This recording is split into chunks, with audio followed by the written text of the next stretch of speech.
Palavra de Deus em Isaías, no capítulo 41, e vamos meditar um pouco sobre este capítulo. Aí há dias eu apresentei um pensamento na ceia do Senhor, baseado neste capítulo, mas o Senhor tem muito para nos dizer, para nos ensinar, assim nós queiramos ouvir. Eu tenho a certeza que todos nós, nesta manhã, quando saímos de casa, o objetivo foi ouvir a voz de Deus. Foi isso e é isso que nos move e nos traz a este lugar. É o Senhor. Espero que não seja outra coisa qualquer, mas sim que seja o Senhor que nos atraia a este lugar. Este capítulo fala-nos de idolatria e este capítulo fala-nos de um problema que Israel estava a viver naquele momento. Estava com medo das nações e medo da idolatria dos ídolos dessas mesmas nações. E o Senhor, digamos que convoca a juízo todos. E para que cada um se possa de facto justificar. E avançando rápido, no versículo 1 começa o Senhor a falar. E o Senhor começa por dizer: calai-vos perante mim. Quando o Senhor fala, toda a gente deve calar-se. Aliás, para ouvir a palavra de Deus, tem que ser em silêncio. Não pode haver confusão. Porque aquilo que o Senhor tem para nos dizer é de extrema importância. Por isso deve ser ouvido em silêncio, não em confusão. Hoje nós temos muitos lugares onde há muita confusão, onde há muita gritaria. E vivemos de facto num mundo onde muita gente quer falar, quer dizer, tem sempre alguma coisa para dizer. E mesmo no mundo, vamos chamar religioso, de facto há muita confusão, há muita gritaria. E sem dúvida nenhuma, irmãos, o cristianismo não é sentimentos, não é emoções. O cristianismo é convicções. E não se obtêm convicções no meio da confusão. Não se consegue obter convicção no meio da confusão. E aquilo que nós temos, de facto, em muitos lugares, vamos limitar-nos ao nosso país, onde muitos lugares o que temos é confusão. É gritaria. E por isso não há convicções. Por isso a importância de ouvir a palavra de Deus em silêncio, para podermos compreender com toda a clareza o que é que Deus tem para me dizer. E eu entenda que cada um de nós nesta manhã possa sair deste lugar esclarecido. Não com confusão, não com outras ideias na nossa cabeça, mas possamos sair deste lugar verdadeiramente esclarecidos. Ouvimos a palavra de Deus, percebemos o que Deus tem para me dizer e cada um de nós ponha em prática aquilo que o Senhor tem para dizer. Portanto, a primeira coisa que o Senhor, depois de convocar as nações, convocar todos os seus ídolos, o Senhor diz: calai-vos. Agora sou eu a falar. Não é que o Senhor não queira que falem. O que o Senhor quer é ordem. O que o Senhor quer é que, de facto, cada um fale no seu tempo, na sua ordem, para que haja, de facto, esclarecimento. Calai-vos perante mim, ó ilhas. Ilhas são povos. Povos, renovai as forças, chegai-vos então, falai Cheguemos-nos juntos a juízo. Cheguemos onde agora cada um vai apresentar as suas razões.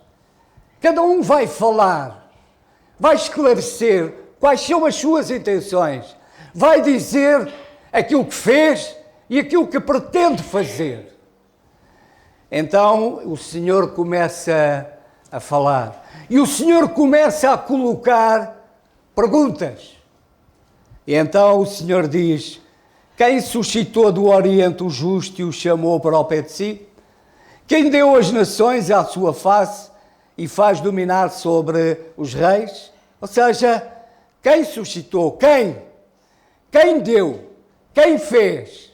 E o versículo 4, quem operou? Portanto, o Senhor coloca questões para que cada um possa, de facto, responder às suas perguntas. E isto nos faz lembrar também aquilo que aconteceu com Jó. Em determinada altura, o Senhor também a Jó colocou algumas questões. Aliás, se nós abrirmos, e convido-os a depois a lerem, a partir do capítulo 37, 38 e seguintes, então nós lemos no capítulo 38, depois disso o Senhor respondeu a Jó, deu-lhe redemoinho e disse: quem é este que escurece o conselho com palavras sem conhecimento? Agora cinge os teus lombos como homem e perguntar-te-ei e tu responde-me. Onde estavas tu quando eu fundava a terra? Faz-me saber se tens inteligência. Quem lhe pôs a medida se tu sabes? Ou quem estendeu sobre ela o cordel? O Senhor continua a fazer perguntas. E a conclusão perante as perguntas que o Senhor faz, a conclusão a que Jó chega é o que nós temos no capítulo 42. Então respondeu Jó ao Senhor e disse: bem sei eu que tudo podes, e nenhum dos teus pensamentos pode ser impedido. Ora, quem é aquele, dizes tu, que sem conhecimento encobre o conselho? Por isso falei do que não entendia, coisas que para mim eram maravilhosíssimas e que eu não compreendia. Escuta-me, pois, e eu falarei. Eu te perguntarei e tu ensina-me. Com o ouvir dos meus ouvidos ouvi, mas agora te veem os meus olhos. Jó chegou à conclusão que não sabia nada, que não tinha respostas para o Senhor. A única coisa que ele precisava era de ouvir a voz de Deus, era aprender aprender com o Senhor. Precisava que fosse o Senhor a esclarecê-lo, precisava que fosse o Senhor de facto a falar-lhe. Ele precisava. E de facto, irmãos, nós vivemos numa sociedade onde procura-se denegrir a imagem do Senhor constantemente. Ainda o nosso irmão Carlos, na sexta-feira, ele falou sobre a tentativa de destruir a palavra de Deus. Não há um livro cuja tentativa de destruí-lo, de o fazer calar como este. Tem sido, de facto, as tentativas têm sido tremendas, mas até hoje não houve uma pessoa que pudesse provar que há um erro neste livro, que alguma coisa está errada neste livro. Não houve um único que pudesse demonstrar que esta palavra está errada, porque esta palavra não é palavra de homem, ela é palavra de Deus. E de facto o Senhor coloca questões, e porque este mundo, os homens pensam que sabem tudo. E de facto, quando olham e veem a grandeza, ficam pasmados perante a grandeza e o poder, de facto, daquilo que existe. Basta nós olharmos à nossa volta e vermos a criação para ficarmos impressionados com tudo aquilo que nós vemos à nossa volta.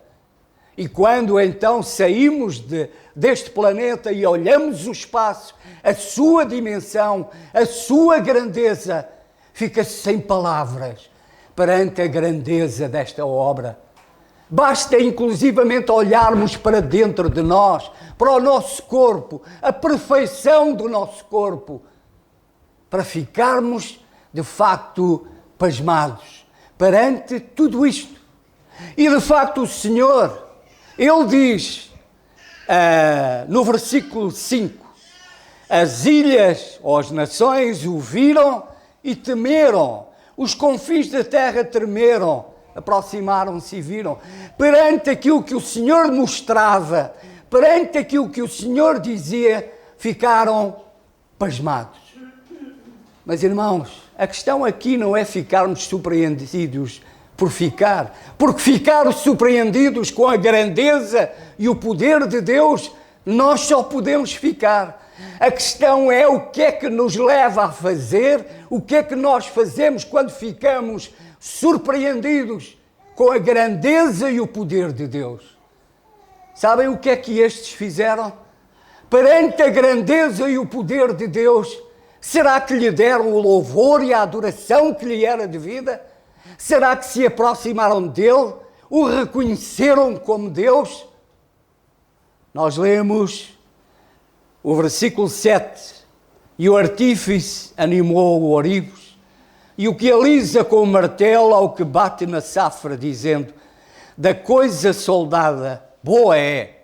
Então com pregos o firma, para que não venha a mover-se. O que é que está a falar? Ídolos. Em vez de olharem para Deus, o glorificarem como Deus, o reconhecerem como Deus, reconhecerem a sua palavra e o seu poder, o que é que fizeram? Criaram imagens e se curvaram e se curvam perante as imagens, se curvam perante a idolatria. Aliás, nós estamos perante um povo, a nação de Israel, que sofreu deste problema. Inclusivamente, dentro do templo chegou a haver este problema da idolatria. Criar imagens dentro do próprio templo perante as quais se curvavam. E por isso sofreram as consequências. Por isso, então, ficaram pasmados, ficaram, como diz o versículo, temeram, ficaram assombrados com o poder de Deus. Em vez de o glorificarem como Deus, em vez de o reconhecerem como Deus, viraram-se para a idolatria. Irmãos, isto era naquele tempo, continua a ser nos nossos dias. A idolatria continua. E aqui fala-nos de imagens de prata, de ouro, mas, aliás, podemos ler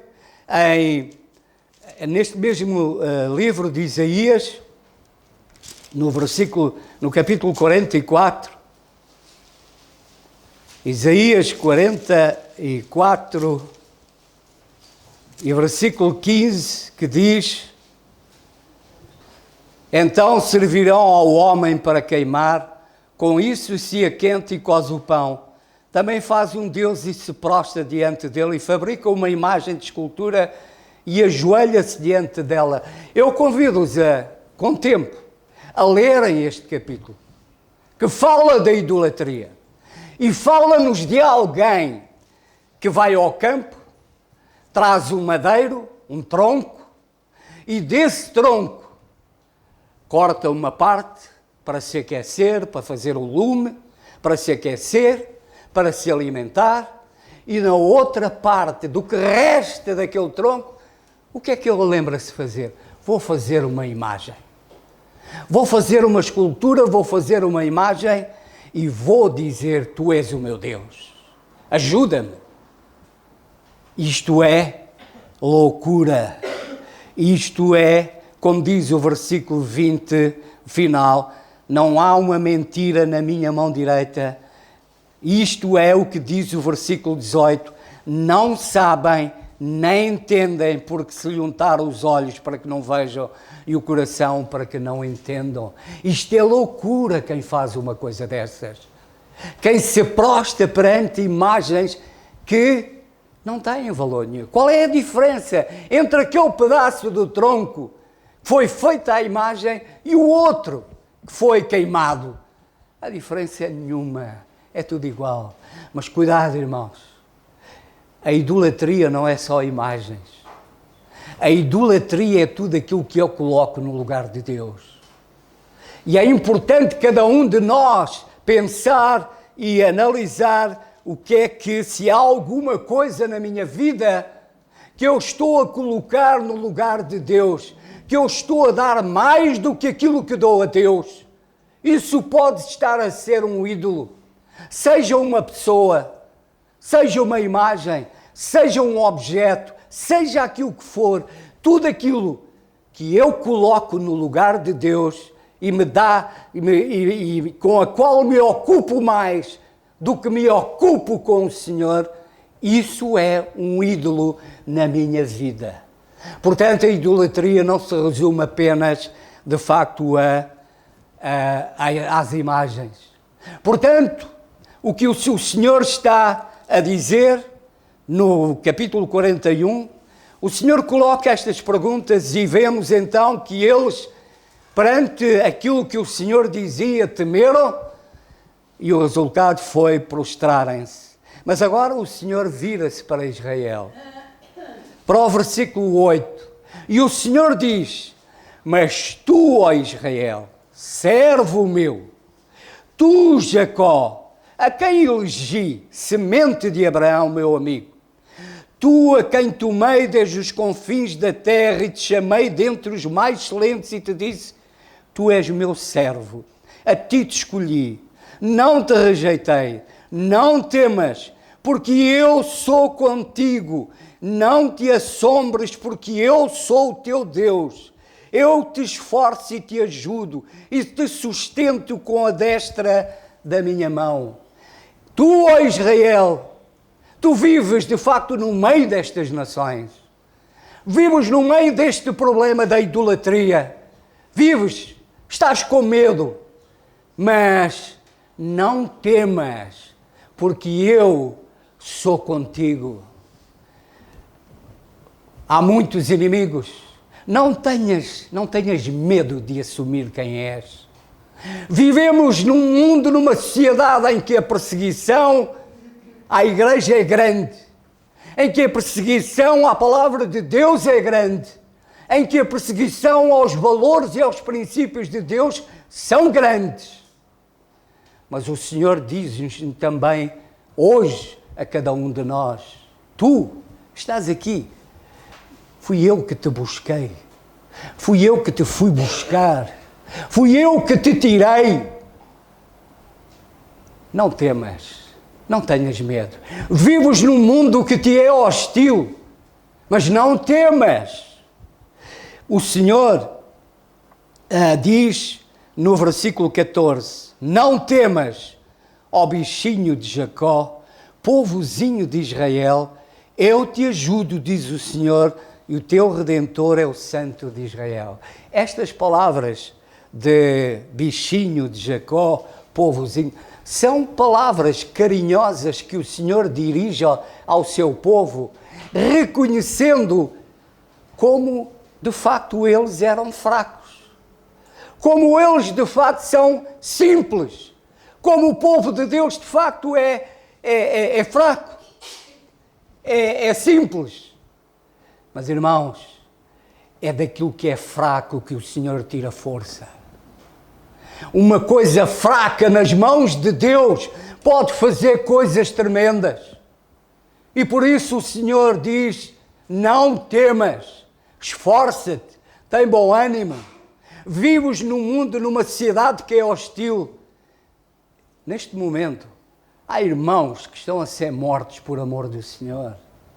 Há irmãos em países em que, de facto, estão a sofrer, estão a ser lançados em prisões, estão a ser mortos, mas não negam o Senhor.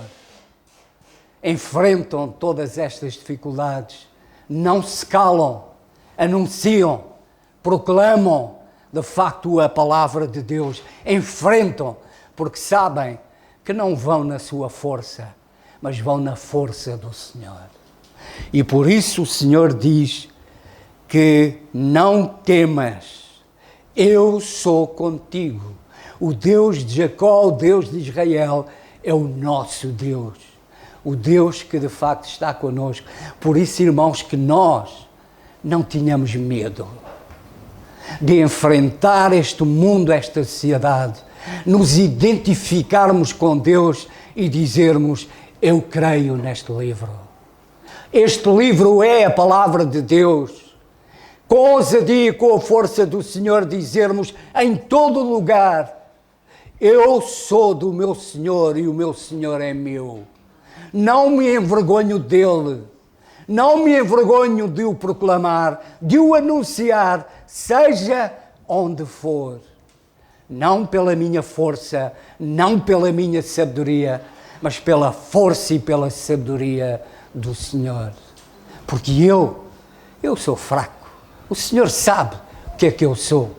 Mas uma coisa eu sei, nas mãos do Senhor, grandes coisas podem e devem ser feitas. E diz mais o Senhor, no versículo 15, eis que te preparei trilho novo, que tem dentes agudos e os montes trilharás e moirás, e os torneiros tornarás como palha, tu os padejarás e o vento os levará, e o tufão espalhará, mas tu te alegrarás no Senhor e te gloriarás no Santo de Israel. Ou seja, tu és um vencedor. Tu és um vencedor. Nós somos vencedores em Cristo Jesus. Ou seja, o nosso futuro é glorioso. O nosso futuro é glorioso. A minha vida, a nossa vida, está nas mãos do Senhor. Ele sabe, Ele conhece-nos. E sabem porque é que nós temos que, com ousadia, com coragem, com a força do Senhor, proclamarmos, anunciarmos a palavra do Senhor, como diz o versículo 20, para que todos vejam e saibam. O Senhor Jesus Cristo não morreu apenas por nós. O Senhor Jesus Cristo morreu por este mundo. E todos precisam saber, todos precisam de facto de o conhecer o Senhor Jesus Cristo como seu Salvador. Como conhecerão se não houver quem pregue? Como conhecerão se tivermos medo? Se não tivermos ousadia e coragem do Senhor de o proclamar? Como conhecerão? Como se salvarão? Mas aquilo que para o propósito pelo qual o Senhor nos tem aqui é exatamente para isso, para que todos vejam. Este mundo precisa de ver o poder de Deus. Ao contrário daquilo que dizem, que é preciso ver para crer, como Santo Tomé. Coitado, o Tomé ficou marcado com esta. E sabem, às vezes fazemos as neiras, ficamos marcados para todo sempre. Podemos, pois, fazer as coisas mais magníficas, mas toda a gente se vai lembrar do mal que nós fizemos, do erro que cometemos. Eu não preciso de crer como Santo Tomé. Eu preciso é de ler a Bíblia. Porque se eu ler a Bíblia, eu sei qual é o meu futuro. Eu não preciso. Há pessoas que não saem de casa sem ver o horóscopo. Há pessoas que vão consultar os astrólogos para saberem o que é que vão de fazer, o que é que vai acontecer. Irmãos, isto infelizmente há crentes que o fazem. Se há crentes que o fazem, irmãos, a conclusão é que chega que não conhecem o Deus que têm. Algo está muito mal na sua vida. Significa que não conhecem o Deus que têm. Porque se conhecessem o Deus que têm, sabiam qual era o seu futuro. Eu sei que o meu futuro é glorioso. Eu sei que tenho uma eternidade à minha espera na sua presença, porque sou bom, porque sou melhor, não como ouvimos há pouco, porque o Senhor Jesus Cristo morreu na cruz por mim e eu o aceitei, o reconheci como meu Salvador e por isso eu estou salvo.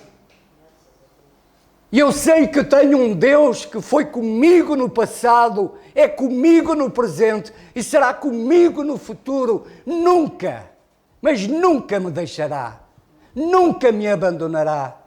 O que é que me vai acontecer amanhã? Não estou preocupado com isso. Estou nas mãos do Senhor. O pior que me pode acontecer, como alguém disse, é o melhor que me pode acontecer. É partir. Partir e estar com Cristo é muito melhor do que qualquer outra coisa. Por isso, a minha vida está nas mãos do Senhor. Salmo 37:5, entrega o teu caminho ao Senhor, confia nele e ele tudo fará. Essa tem sido a minha regra, a minha atitude. Irmãos, eu podia contar, mas ainda há pouco tempo o Senhor me deu mais do que aquilo que eu esperava alguma vez. Eu pensei, o que aconteceu, fiquei triste, mas coloquei o assunto nas mãos do Senhor. Tu julgas justamente. E o Senhor deu-me algo que eu nunca imaginei. Muito mais do que aquilo que alguma vez eu poderia pensar. Por isso, irmãos, vale a pena confiar no Senhor. O tempo está curto. Para que todos vejam, e depois o Senhor convoca os ídolos e diz-lhes a partir do versículo 21, agora, no fundo o que o Senhor diz, falem o que é que vocês fizeram no passado e o que é que vocês têm para oferecer no futuro. Sabem qual é a conclusão? Versículo 24, eis que sois menos do que nada e a vossa obra é menos do que nada. Abominação é quem vos escolheu. Aquilo que eles têm para oferecer é menos do que nada. Por isso, meu irmão, meu amigo, não troques o tudo pelo nada. Não troques o Senhor que te quer dar tudo e quer ser tudo na tua vida por algo que é nada. Nunca fez nada por ti no passado, nem está a fazer no presente, nem tem nada para fazer no futuro. Por isso, irmãos, não troquemos o tudo que é o Senhor, porque nele nós temos tudo. O resto, se confiamos em qualquer outra coisa, o que tem para oferecer é nada. Para terminar, o versículo 28. E quando olhei, ninguém havia, nem mesmo entre estes conselheiro algum, havia a quem perguntasse ou que me respondesse palavra. Eis que todos são vaidade. As suas obras não são coisa alguma, e as suas imagens de fundição são vento e nada. Queres confiar naquilo que é vento? Que é nada? Consegues apanhar o vento? Consegues ter alguma coisa? Não confies naquilo que é nada e nada tem para te dar. Confia no Senhor. Confia nele. É Ele que te ama. É Ele que quer cuidar de ti. É Ele que te ama de tal maneira que deu o seu Filho, o Senhor Jesus Cristo, para morrer na cruz do Calvário.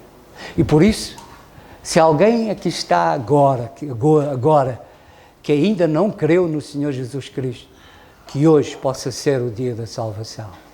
Aí no lugar onde estás, possas dizer, Senhor, eu creio em Ti. Eu creio que Tu morreste por mim. Eu Te aceito e reconheço como meu único, verdadeiro e suficiente Salvador. Se assim o fizeres, tens tudo. Tens o Senhor, tens a salvação, tens a vida eterna, tens a presença do Senhor na tua vida. Continuar como estás, não tens nada. Que o Senhor nos ajude a escolher. Amém.